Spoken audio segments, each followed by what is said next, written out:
brush lads, lasses, and everyone in between. My name is Tyler, and thank you for joining me on this very special episode of Tribal Talk. On today's episode, we're doing things a little bit differently, as well as tackling a very unique creature type.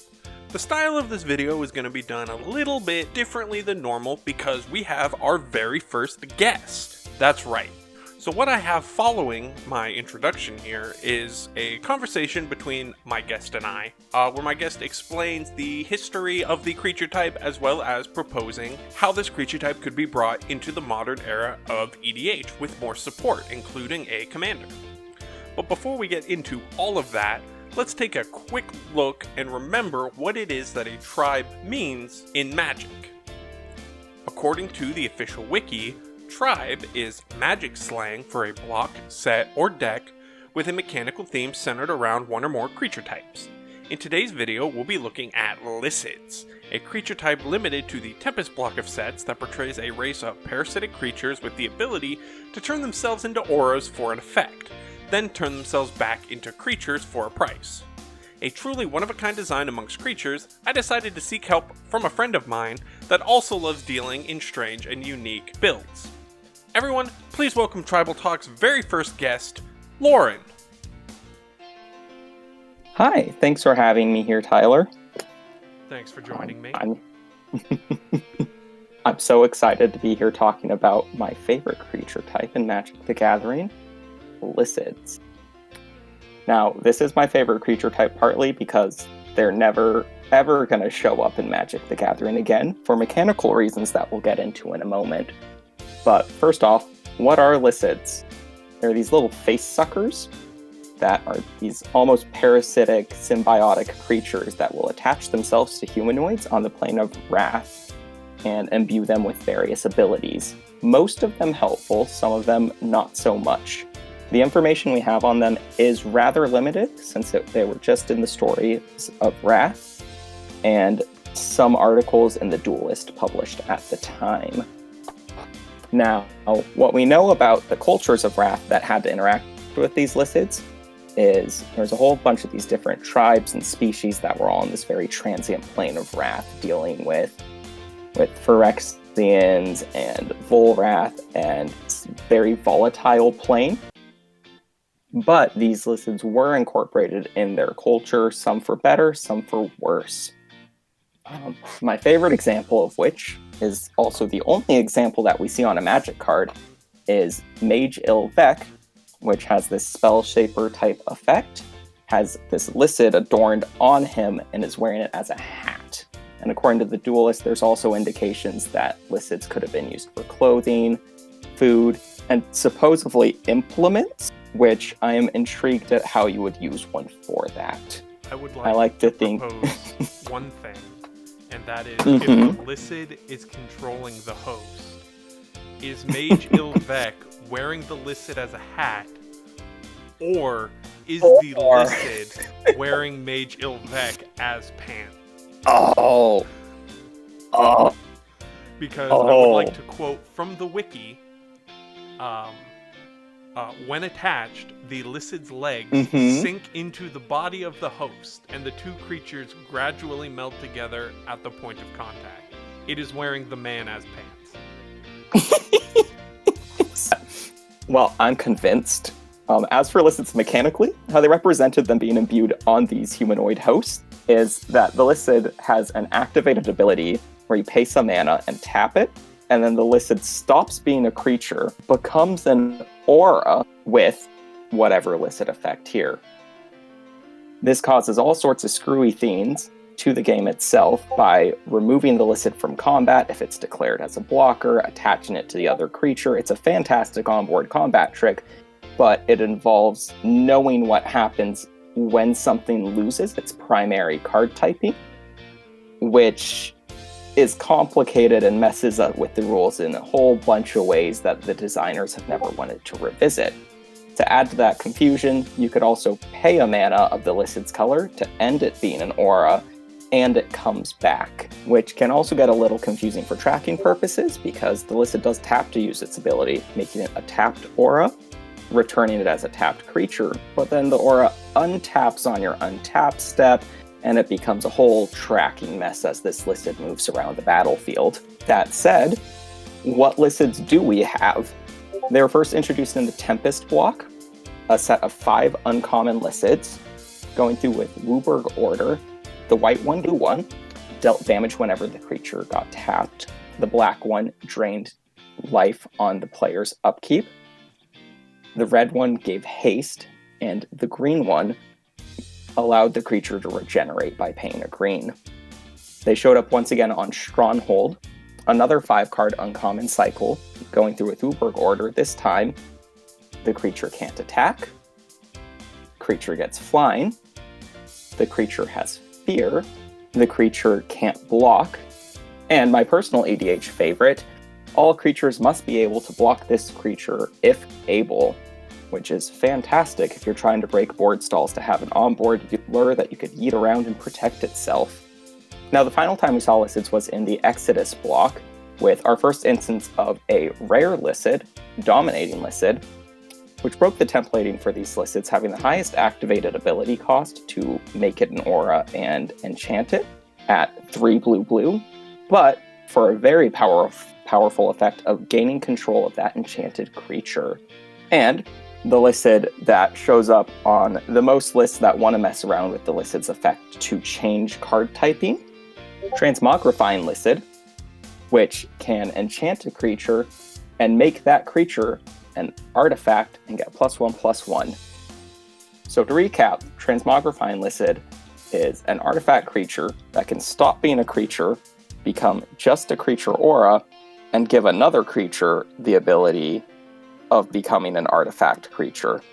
It's unlikely that we'll ever see Licids return, but that doesn't stop me from having some fun here and seeing what we could do if we did get more Licids coming back, modernizing some effects, giving them some effects that they didn't have previously. I personally thought it would be cool if we saw a cycle of 10 Licids, each of the guild colors, with hybrid mana costs to reflect abilities that each of those guild colors have been able to grant in the past. It's something like a Frenetic Licid in the Boros colors that could grant double strike, a Draining Licid in the Orzhov colors that could do lifelink, a Muscle Licid in Selesnya that could grant +3/+3, Shielding Licid in Simic that could get Shroud, which would be particularly nasty to flash around at instant speed for making it into an aura, a Toxic Licid in Golgari that would give Death Touch, an Inciting Licid in Izzet that would give Goad, a Crushing Licid in Gruul that could give Trample, a Pacifying Licid in Azorius that would do a pacifism effect, allowing the creature not to attack or block. If you're feeling spicy, maybe even bump it up to Detain, make it so that the creature can't do activated abilities. But my personal 2 favorite are the ones that are in the most in spirit of how Licids have represented themselves mechanically in Magic the Gathering, that just absolutely mess with the rules how we know them. The first is a bit more of a flavor one, but if we have a Shadow Licid in the Dimir colors that can give a creature Shadow, which was another mechanic of that Tempest block, where the idea is during the Tempest block, some creatures would get caught between these folds in Wrath and Dominaria, and these creatures have Shadow. They'd interact on almost a different level of existence, and they couldn't block creatures without Shadow, and they couldn't be blocked by creatures without Shadow. So if you have a Licid that would grant Shadow, I think that would be a cool, very sci-fi way to represent an effect from block where they came from.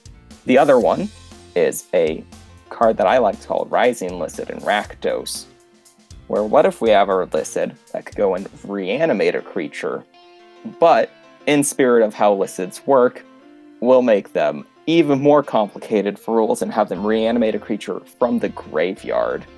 So what will happen is the Licid will turn into an aura, and then that aura has to enchant a creature in the graveyard, and then the creature in the graveyard comes on the battlefield, and then becomes reanimated and stays on the battlefield.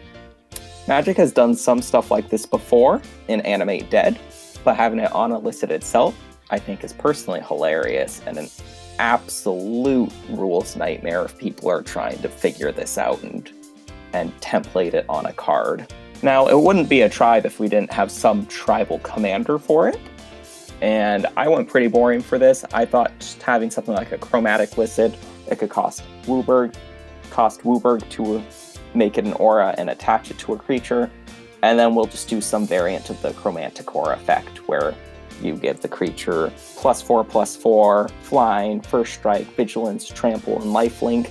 And the idea is this is just some big, keen, colorful Licid that's been around for ages, and it just could give all of the effects. And that's a short dive into Licids.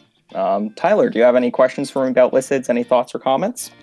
I've always loved, and anyone that follows me on Twitter, link in the description, as well as Lauren's link in the description, because, oh boy, the decks and interactions that Lauren comes up with are amazing. That's what kind of led us to this. Licids, I love when their unique effects like this are like expanded upon. I love seeing more and more of this like outside the normal stuff. And so, yeah, I really like these ideas. I don't think any of them are ostensibly broken.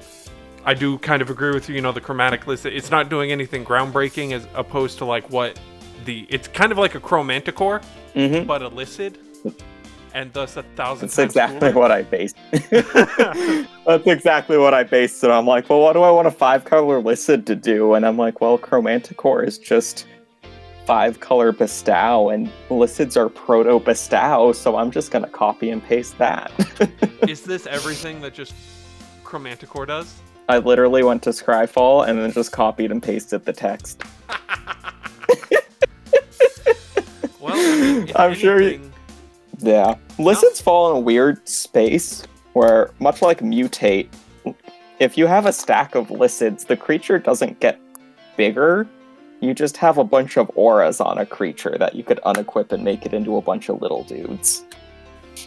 Which, just the idea of this one body just covered in all these parasites that are doing different things is, without a doubt, the single most unnerving thing that I have ever imagined, and I desperately want this now. I'm going to have a lot of fun making all these mock-ups of these I was cards. toying with the idea for the Selesnya Licid to have some type of token-making effect, where on some notion combat damage upkeep something, a Licid token would be created and have some effect, but the templating on that would be an absolute nightmare to put on a Magic card. Oh yeah, no. But yeah, no, I think that's a cool way of looking at a cool way to continue on with like our current understanding of how colors work, interacting really well with this really unique mechanic. Yeah. But yeah, I think that'll call it on this very unique take on Tribal Talk. Thanks for joining me, Lauren. I know we've had just a blast trying to get this recording done. But I appreciate you taking the time out of your day to put together these notes to kind of do a deeper dive into this really unique creature type. I know you and I are constantly maybe not constantly, but you and I are like throwing ideas back and forth on Twitter, like that secret commander that, to date when we're recording this, secret commander inside banding control. Yeah, I think a good note to end on is one of the big allures for me in Magic the Gathering is having 25 plus years of history. Means you could look back at these previous sets, and not only do they have to mechanically interact with what we currently see being made in Magic the Gathering, but there's also just this rich history of designers learning what works and what doesn't work. And Licids are actually one of the big examples that you'll see Mark Rosewater bring up on his blog Blogatalk, where he answers questions occasionally about how they're too complicated for players to learn how to use them. and they mess with the rules in such a way where the payoff of making Licid cards just isn't worth the play patterns and the effort. And that's something I noticed even just trying to make my 11 custom Licid cards, is once I got to the is it Licid, I'm sitting there, I'm like, well, what's an is it effect that I could have affect a creature and isn't busted and make sense for a card, and it gets really difficult. So the design space around that is something that it makes sense for them to move away from, but they're always in the game, and that's something that's really neat.